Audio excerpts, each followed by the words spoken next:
episode 636. I'm just going to go put on my focus. Oh, I wanted to do it. All right. I knew someone was about to text me, so I tried to put my focus on. It did not work, but that's okay. All right. Let me hit this go live button on Instagram, and we will go from there. But I'm very, very excited to see you guys today. When you see me and hear me, please feel free to go to the chat and let me know. Elle's here bright and early. Hey, Elle. Good to see you. Let's see who else we got here. It's just Elle to start, but I'm very happy to see you.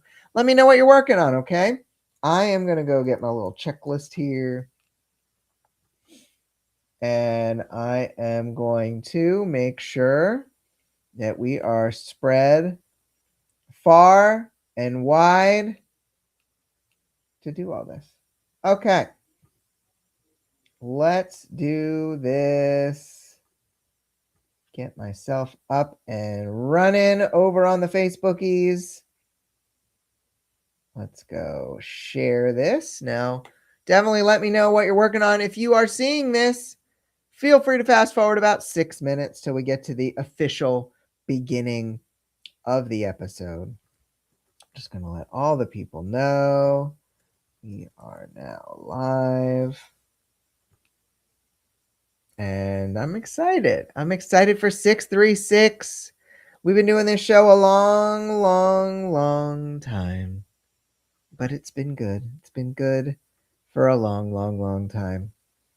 And I see Rachel is there, Leanna, Charity May, Patty, and over on the Insta. No one there on the Insta yet, but that's okay. Glad to see you guys here. We'll start officially in about 5 minutes time. All right. We'll get this all the places it needs to be. We are now live for episode 636. We'll post that. We'll get that going.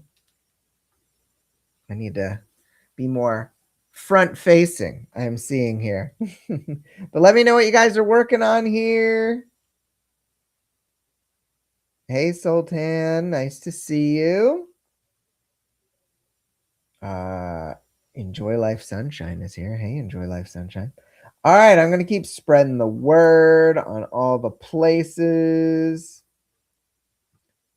Get that out there. We are now live for SMBS, and we'll start the episode proper in about 5 minutes time.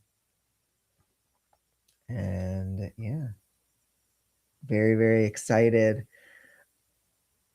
We are very excited to have this episode coming up at the Sell More Book Show, episode 636. I hear you, Al. It's tough. It is very, very tough when there is a stressful thing like job hunting to be creative. Be kind to yourself, okay? Be kind to yourself. I know that it can be hard. Kathleen is working on ads. I love to hear it. I love to hear it. Love to hear you working on ads. Becca's here. Hey, Becca.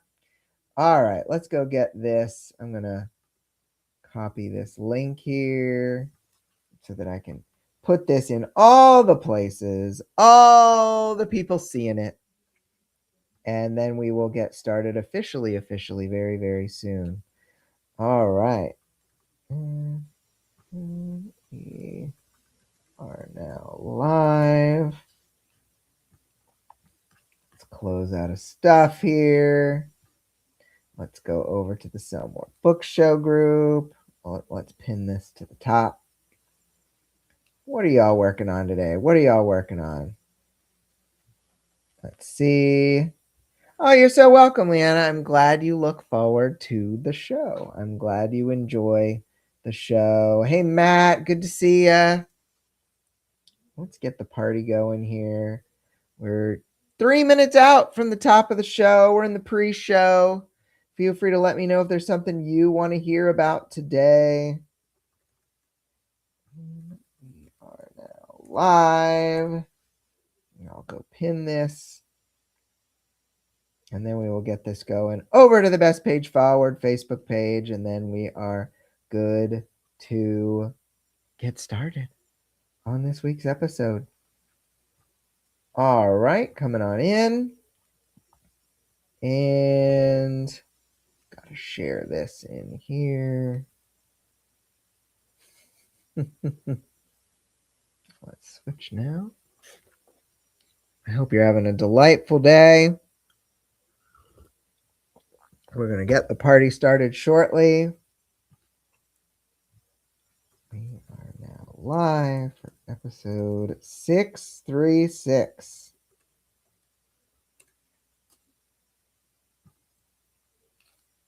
I don't know why I'm feeling so. I got to turn. It's because my computer's facing this way. Let's post this. Let's at everyone. And then we will get the party rocking and rolling. Okay, at followers, we are now live. Beautiful, beautiful, beautiful. All right. Hey, Anita. Glad you're having a good time here waiting for the show. Hey, Carla. And good stuff, Leanna. What have I been working on? We're working on getting everything together for our Kickstarter for the Booked for Life book. We are working on, which reminds me, just texting my EA something after show so I can email Kickstarter. Yeah, Kickstarter's been a little funny about this campaign. They said, you should change it. I'm like, oh, okay. But we are excited to get that rolling in July, setting up the usual business, a lead magnet, setting up the usual stuff you'd have to spread the word about a new project. So I'm very, very excited. All right, we're going to start in about 20 seconds or so, starting at 8 minutes into the video. So get fired up, my friends. Get excited. It's happening. And we're going in 5, 4. Hey, everybody, and welcome to another episode of the Sell More Book Show, episode 636. I'm Brian Cohen from Best Page Forward. Very happy to be seeing you today. We are doing this show live as we've been doing it here on Instagram, YouTube, Facebook, wherever they will have us. And so I love seeing that Leanna and Anita and Carla and Sultan and Kathleen, Elle, Patty, Charity, Rachel, and others are here. And our Instagram people like Becca and Ellie and Matt and some other wonderful, wonderful folks. So we have a really, really great. Okay, that's very interesting, Deborah. Deborah had us on multiple platforms and I was shouting at different levels. Very interesting show today. There's been some doom and gloom being spread around. We're going to question it. We are sponsored by the Groundbreakers Author Mastermind. The link is in the show notes or in the Facebook posts where you can make sure that you book a call with us to talk through if Groundbreakers is a good fit for you. This is our 6-month coaching program that's very good. We have multiple alum of this program who are currently making well over $5,000 a month, and they show no signs of stopping. But that's not where they were when they started. They needed to get the foundation in a good place, and that's what Groundbreakers is meant to do. All right, let's go into question of the week from last week. What's a permission you could give yourself that would radically change both your joy and your results? Albie Blazo Blake said, that I'm allowed to take breaks, afternoons off, or even a full day. It's true.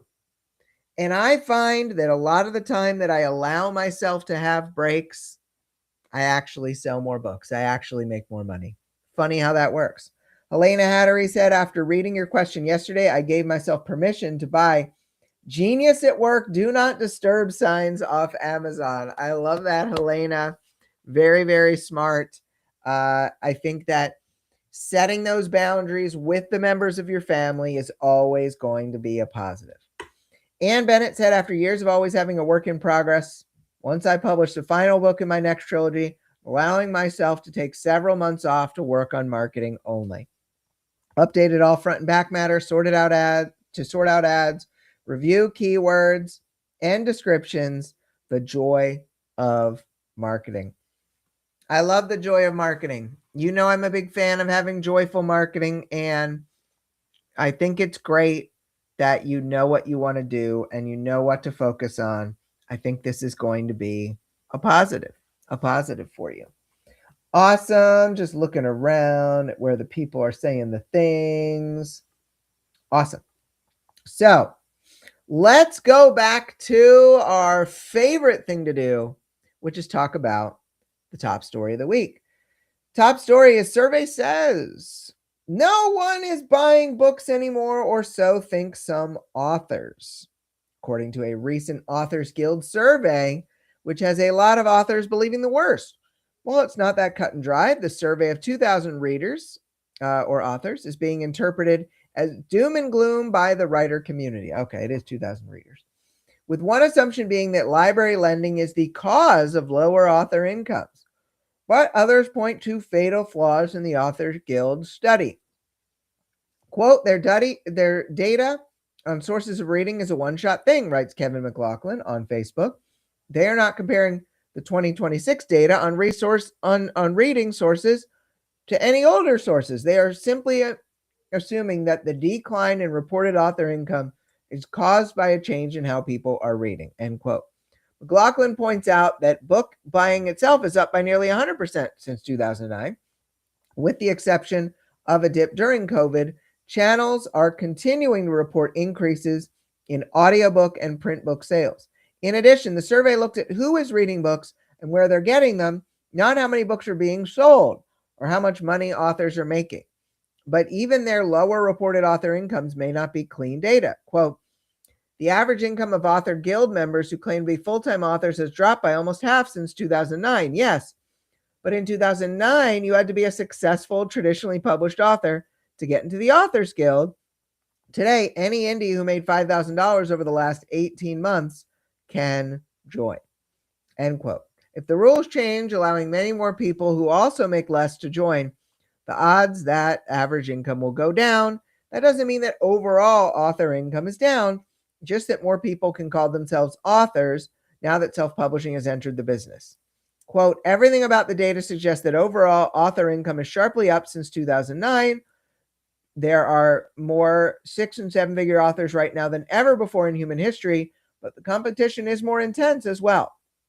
And excellence is no longer optional. I like that final line. Excellence is no longer optional, from McLaughlin. So, guys, whenever a survey comes out or some info comes out that says we are doomed, I implore you to question whether or not it's true. More often than not, there are going to be doom and gloom surveys that come around. And who knows, Authors Guild published this one, but others are going to come around that make it seem like there are fewer people reading. But you know what? Plenty of people are reading. Plenty of people are buying. Guys, when I go to the mall, and I've been to the mall a couple times recently because I was buying a new suit, it's always packed. No matter what day of the week, it's always packed. There are always people. There are people buying. And I know that there are always questions about the economy. There are always questions about, well, do people even read anymore? And the answer is yes, people still read. There are new 6-figure authors this year. There are new 5-figure authors this year. There are new 7-figure authors this year. People who never reached these heights reaching these heights. So there is always, always, always opportunity to succeed. But as McLaughlin said, you do have to be really, really good. You do have to be really, really good. So, question, hot potatoes of wisdom question. How do you keep going in the face of all the doom and gloom about the author business? You just keep going. Consistency, consistent mediocrity. You don't have to be perfect. You just have to keep doing, keep taking action. My learners and my intellections in the room. I get it. I get that you get a satisfaction from learning more, from trying to take all the courses, from the FOMO there. But in reality, action is more often than not the solution. Getting more words on the page, getting more things working for you is going to make more things work. You have to put in the time and the action. So in the face of doom and gloom, you work, you take action, you keep writing, you keep marketing. So another question. Even if my books are great, how can I possibly get them seen with so many new books being published every day? New books are being published every day from 2014. So this hasn't changed. There's AI now, which some people are putting out books faster, but not all of them are good. I think the same proportion are still good. So you have everything you need, which is the knowledge that every book you write needs to be 20 to 30% closer to what readers expect. If readers expect certain plots, if readers expect certain characters, if readers expect a certain cover, it is up to you to get closer. It's not up to them to understand what you write. It's up to you to bridge the gap between your readers. Does that make sense? Let me know what you think, especially those of you who are live. 20 to 30% closer to what readers expect about both the writing and the marketing. All right. So we got the lightning round here. Chicka-choo. Summer is here, goes the first question. My family wants a vacation, but I just want to write. How can I make them see how important this is to me? Both are needed, both and. You need vacation and you need to write the words. So you get to choose. You get to choose if you are going to write on a vacation or not. I think there are cases for not writing on the vacation and there are cases for writing on the vacation. I have written and done work on vacations before. So I can't be saying like never work on a vacation. I've done it. But I think that both your family is important and your writing is important. But you need to talk to your family. You need to make sure they know this is important. And they need to understand it, and you need to talk to them until they believe you, until they see the perspective. They need to know. And so if you can write, if you can do the things on vacation, so be it. If they'll let you, so be it. But you need to have those conversations that this is important. And if they support you, they will find ways to help you to get more done, even during the summer. Let's see. I've got some people responding to the first story. Dolly said, I love this. 20 to 30% closer. Definitely needed to hear this.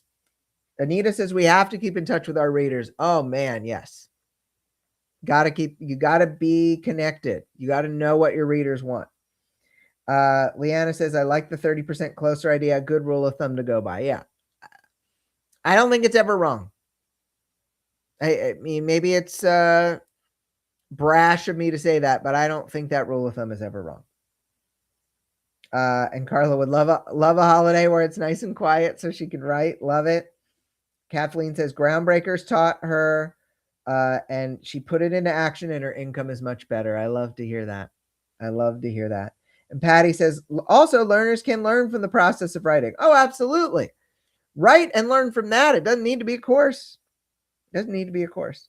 And Patty is excited to write on her vacation from the day job. So all good stuff, my friends. Second lightning round question.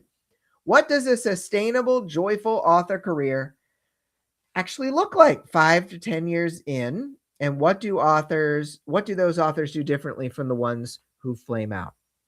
I think the biggest thing that makes author careers sustainable is getting help.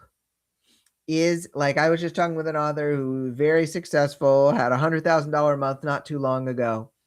And she says that, she's having trouble keeping up with stuff. And I'm like, do you have a person who can handle your communications? And she says, no. I'm like, well, that's the next hire for you. There is a certain level you get to in your business where you need help. And I think the actual truly sustainable people get that help. They get that help in place. So I highly, highly recommend that you get the help in place. Even if it's someone just 3 hours a month, getting someone to help you with something that you're not able to do on your own, or that is causing you challenges, or that is keeping you from making as much in royalties as you can, get the help. That's the sustainable thing. All right. Another question. My 6-figure author friend advised me to fake it till I make it and basically pretend to have more readers.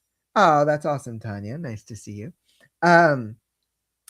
She said she finally made it to one of the streams. Yay.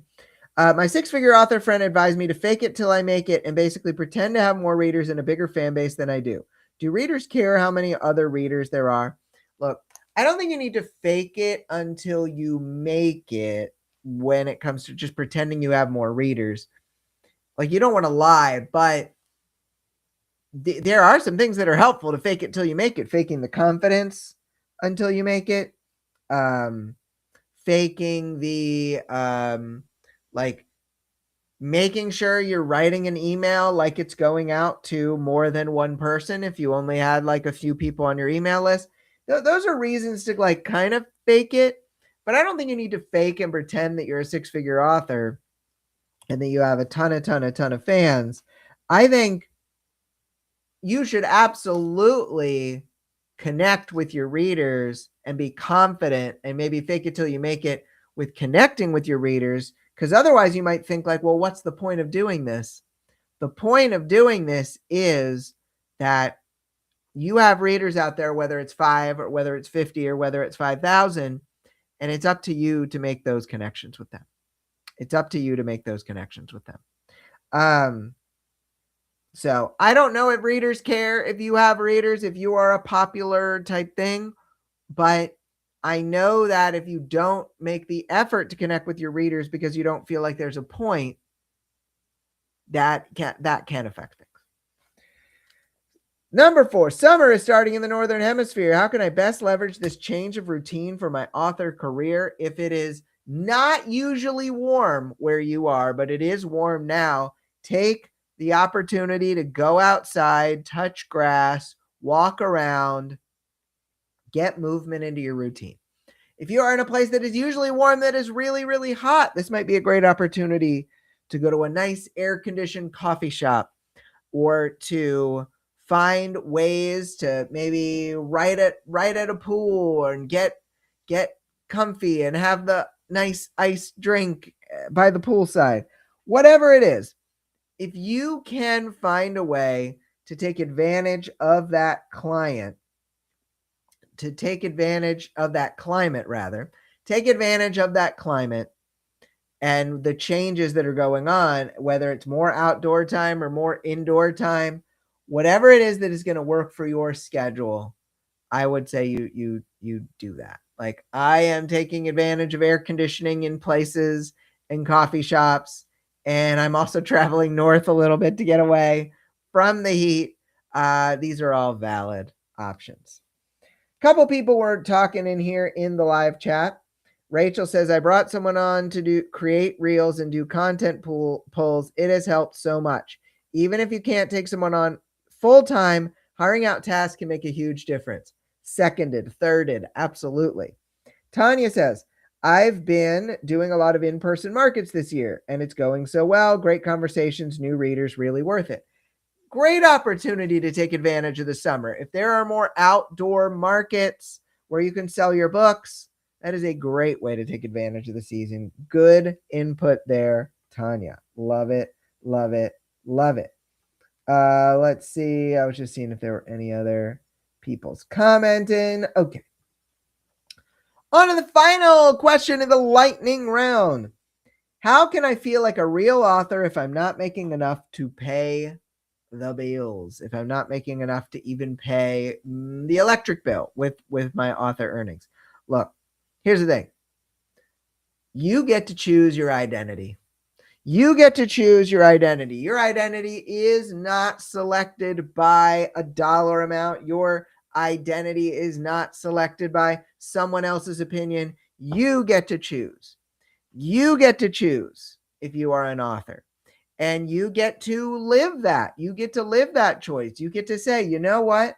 I am an author. You're the one who gets to do that. You are absolutely positively allowed to do that. And it does not need to be like whoever made up the rules for you being a real author at a certain dollar amount. Maybe it was the Authors Guild. I have no idea. It's all made up. You get to make up your own rules. You get to choose your own identity. If you want to choose to call yourself an author, then do it. Do it, do it, do it. I love it, guys. Awesome. Let's do a question of the week here. I'm going to do an adaptation of one of these wonderful questions. What does your sustainable, joyful author career look like 10 years from now? I'm going to ask that question of the week. You can answer that question of the week over at sellmorebookshow.com or at the Sell More Book Show After Party Facebook group. Guys, I'm very, very excited that we got to do this show live as we've been doing. I believe next week I will be doing this from a hotel room. So I'm very, very excited for that. Awesome. I appreciate all of you who hopped in to watch the show live. We'll be back next week, of course. So I hope all of you have a great, great book selling week. And we will be back next week for episode 637. Take care, everybody. Bye.